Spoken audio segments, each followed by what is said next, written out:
So guys, this is your money system when you're going to Thailand. Okay, their money is called the Thailand baht. Syempre, backup mo will always be US dollars just in case para if ever everything fails, meron ka pa rin cash. Now, when it comes to paying, definitely, it is using the Maribank kasi meron siyang 3% cashback international purchase when you use the card, di ba, hanggang January 2026 siya. Now, the next best rates out there, syempre, GCash, Visa, and then if you still have the old one, the MasterCard, use it. Backup mo will be the go time. Now, when it comes to withdrawing, ang problem kasi sa Thailand, all these mga cards will charge or parang may access fee yan when you use the ATMs there. It charges 220 baht. So that's roughly around 500 pesos na medyo malulugi ka dyan. So if ever you have Philippine pesos or US dollar, it's good na magpa-money exchange ka na lang doon. Now, meron mga money changer dyan like Super Rich, doon sa may airport, malapit sa train.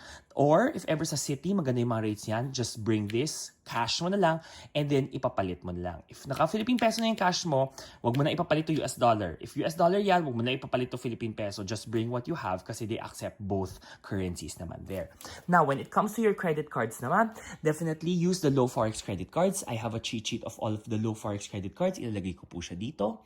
Then, makita nyo kung ano gagamitin nyo. Siyempre, credit cards will charge forex, but you earn rewards, etc.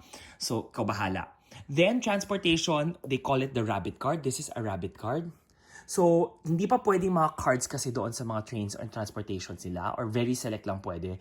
So, pwede ka per ticket or one single way ticket, bibili ka every time sasakay ka or just get a rabbit card if you see yourself going to Bangkok or Thailand or wherever man along or multiple times. So, pwede mo gamitin to. Bumili kayo dyan. You can buy it via Klook or if ever, pwede ka sa train station bumili yan.